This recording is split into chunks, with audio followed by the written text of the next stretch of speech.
जय श्री राम दोस्तों। मैं आप सभी का my world by Neha Singh पे स्वागत करती हूँ। कैसे हैं आप लोग दोस्तों? मैं ये वीडियो, आज का ये टॉपिक वापस से गायत्री मंत्र के बारे में ही है।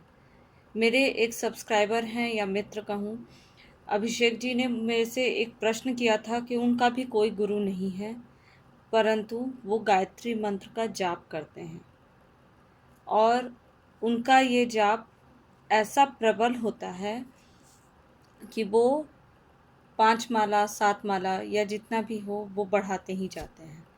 और उनको ये लगता है, शंका है कि वो गायत्री मंत्र उनका फलित होता है या वो कार्य कर रहा है कि नहीं, या वो इतना माला जाप कर सकते हैं या नहीं।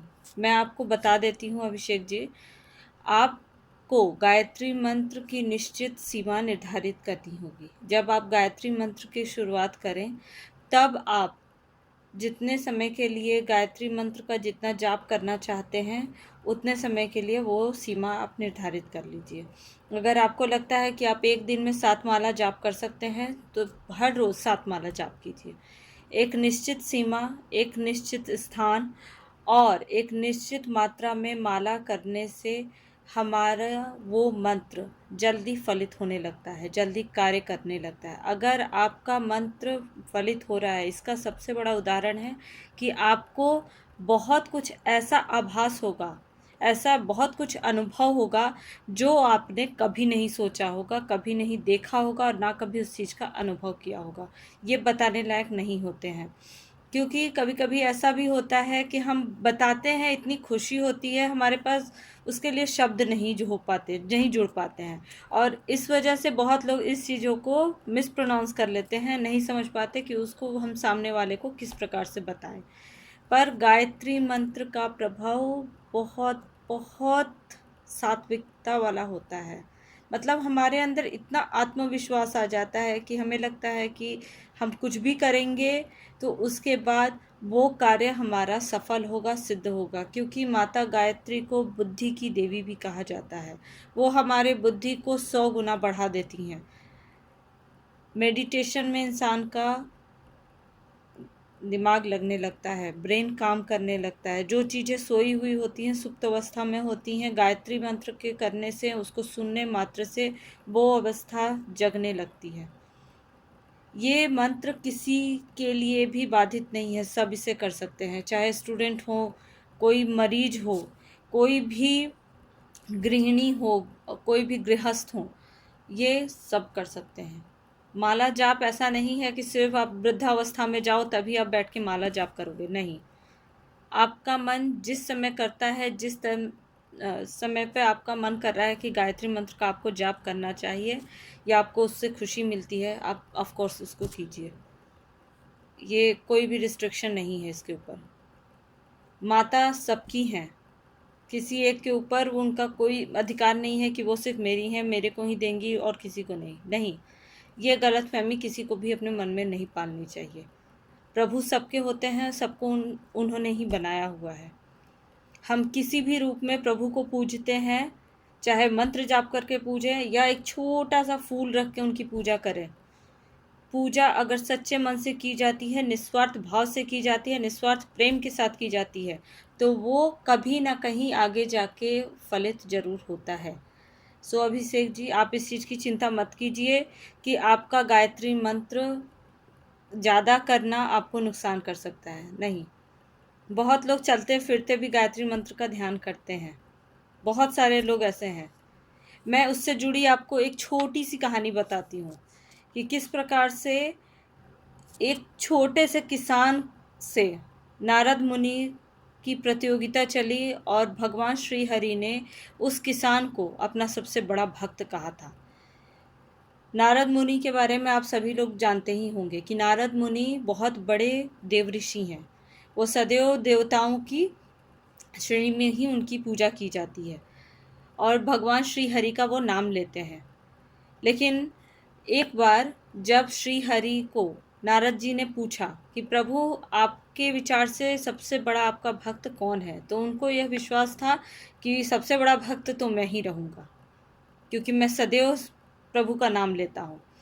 उन्होंने कहा कि हाँ, सही बात है, लेकिन धरती पर एक किसान है जो मुझे अत्यंत ही प्रिय है, ऐसा श्री हरि जी ने कहा।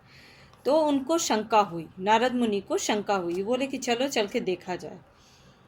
उन्होंने श्री हरि जी से कहा कि मैं आपके भक्त की परीक्षा लेना चाहता हूँ। भगवान श्री हरि मुस्कुरा दिए, बोले कि ठीक है, आप जाओ। जैसे ही वो जाने के लिए तैयार हुए, प्रभु ने उनको एक तेल से भरा हुआ कटोरा दिया और कहा कि इसको लेकर अब जाओ और ब्रह्मांड की परिक्रमा करो, धरती की परिक्रमा करो, और एक बूंद तेल भी नीचे नहीं गिरना चाहिए। नारद मुनि बोले कि अवश्य प्रभु, ऐसा ही होगा, आपकी कही हुई हर बात मेरे लिए एक आज्ञा समान है। नारद मुनि उनको प्रणाम करके तेल से भरा हुआ पात्र लेके चले गए। फिर वो जाके पूरे ब्रह्मांड की परिक्रमा करके आ गए और उन्होंने एक बूंद तेल का गिरने नहीं दिया। इतने सुगमता से, इतने सुलभता से उन्होंने उस कटोरे को पकड़ा जिससे कि तेल गिरा नहीं, और वापस वो लेके भगवान श्री हरि के पास आ गए और बोले, प्रभु देखिए, मैंने आपका कार्य कर दिया, एक बूंद भी तेल का कहीं नहीं गिरा।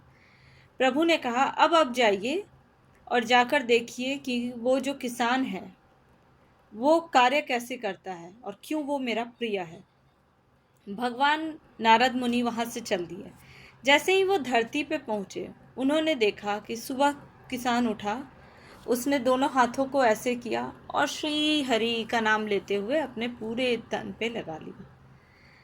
लक्ष्मी नारायण सारा समय वो यही करता रहा। जो भी कार्य करने जाता, जहाँ भी जाता वही करता।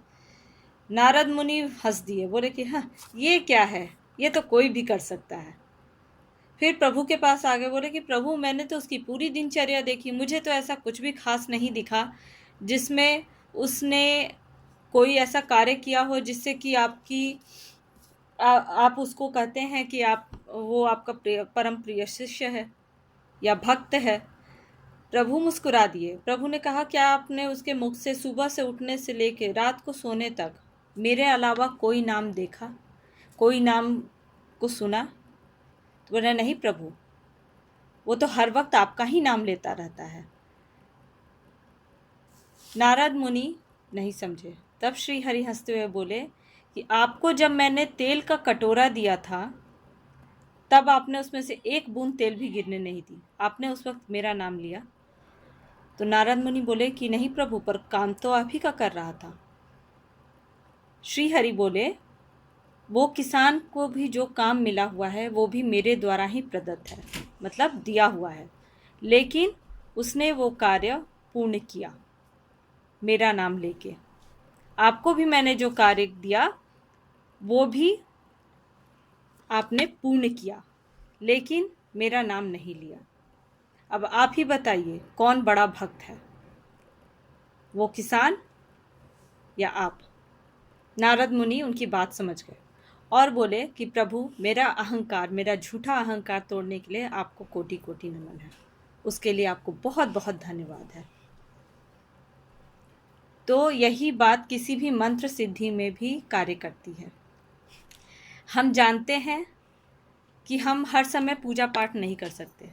एक सुबह में, शाम में या दोपहर में निर्धारित की हुई समय सीमा होती है कि आप उस समय गायत्री मंत्र का जाप कर सकते हैं। पर अगर किसी को बहुत इच्छा होती है तो वह गायत्री मंत्र का जाप सुबह शाम किसी भी समय कर सकते हैं। वह आपकी मन की शांति पे भी निर्भर करता है। अगर आपको उससे शांति मिलती है तो आप उस मंत्र का जाप कीजिए, भरपूर कीजिए, जब भी मौका मिले तब भी, रात के सोने से लेके सुबह के उठने तक, भगवान के दर्शन करने तक। दोस्तों, उम्मीद है आपको मेरी बात समझ में आ गई होगी, और अगर मेरी बात आपको समझ में आ गई है तो please channel my world by Neha Singh और इस वीडियो को लाइक ज़रूर कीजिएगा। मैं आप लोगों से मिलूँगी फिर एक नए वीडियो में नई बात के साथ। तब तक अपना ध्यान रखें। जय श्री राम। बाय।